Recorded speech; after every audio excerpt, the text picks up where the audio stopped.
Petite devinette pour commencer. Mon premier est une rose, mon second une demeure Renaissance du Loir-et-Cher, et mon troisième un poète très sensible au charme féminin. À qui pensez-vous? Ronsard. Bien, mais encore? Pierre de Ronsard est né un 11 septembre 1524 à la Poissonnière, ici. C'est sa maison natale, par conséquent.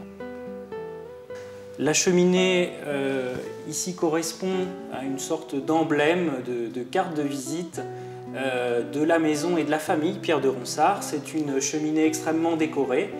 Alors, on peut voir notamment déjà la rose qui est un motif récurrent à l'intérieur de l'œuvre de Pierre de Ronsard. Ce sont des roses particulières puisque ce sont des roses dans des flammes, ce sont des ronces, exactement, des ronces ardentes, des ronces qui ardent, des ronces ardentes pour les ronsards.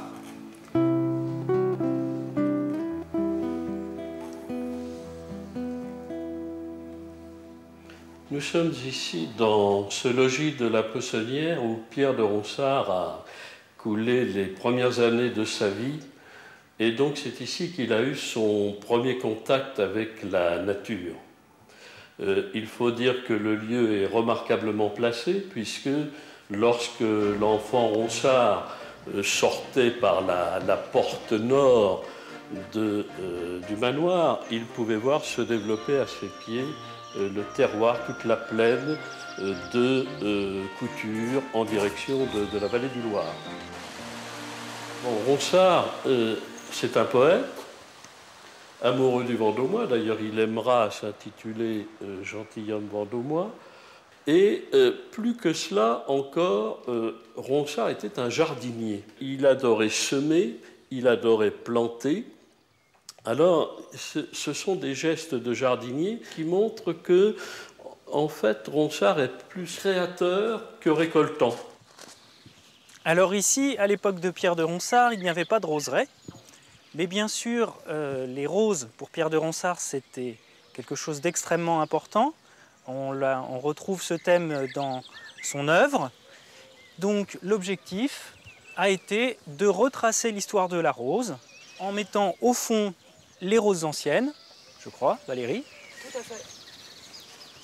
Donc ici, c'était les roses modernes au départ. Oui. Contemporaines. Alors que là, on a déjà les roses de Damas. Et voilà, la rose gallique. Donc regarde une rose cette ancienne. Ça sent bon en plus. Alors, il a connu quelle rose, Pierre de Ronsard? Ouais, la rose gallique. Celle-ci. D'accord. Mais la rose gallique, il faut savoir que c'est l'origine de tous nos rosiers actuels. Toutes les roses modernes sont issues de ce rosier-là. D'accord. Alors, qu'est-ce qui fait la différence entre celle-ci et puis les roses contemporaines? Eh bien, celles-ci, elles fleurissent plutôt début juin. Et puis après, tu ne les verras plus en fleurs. Une seule floraison, alors? Alors que beaucoup des rosiers modernes sont remontants. C'est-à-dire qu'ils refleurissent pendant toute la saison, jusqu'à l'automne. Et en fin de compte, c'est à partir du moment où on a croisé les rosiers avec les rosiers de Chine, tu vois, là, tu as des rosiers chinensis, c'est eux qui ont apporté ce caractère remontant. Et puis les parfums, et puis des formes. Deux floraisons pour celui-ci. Celui-là, par exemple, il est extraordinaire, tu as vu, on dirait presque un églantier, il a une rose toute simple. Et en plus, selon l'étape de sa floraison, il change de couleur, regarde. Ah oui, oui. Ah oui. Et celui-là, il va être en fleurs jusqu'à cet automne. Alors l'églantier, c'est? L'églantier, c'est l'églantier que tu rencontres dans la nature. Donc c'est la rose canina. Ça, c'est le plus ancien rosier qui existe en Europe. Et la ronce, alors? Eh bien, c'est la même chose. D'accord. Ne vois-tu d'autre part nymphes en ces prés, émaillés, peinturés, verdurés, diaprés d'un pouce délicat moissonner les fleurettes qui devaient être proie aux gentilles abeilles. La nature était divisée en deux univers.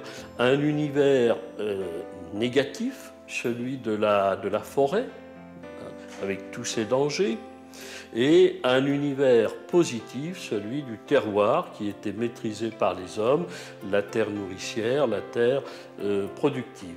Et ce qui est intéressant, c'est que, en fait, Ronsard est une sorte d'ancêtre de l'écologie, place doit être laissé à la forêt. Quiconque aura premier la main en besognier à te couper, forêt, d'une dure cognée, qu'il puisse s'enferrer dans son propre bâton. Les villes et les bourgs me sont si odieux que je meurs si je vois quelque tracette humaine. Et c'est au milieu de cette nature, source de son inspiration pour parler si galamment des belles dames chères à son cœur, qu'il avait souhaité être inhumé. Passant, j'ai dit suite à fortune, ne trouble mon repos. Je dors. L'art ne fait que des vers, le cœur seul est poète. N'est-ce pas, Madame la Rose ?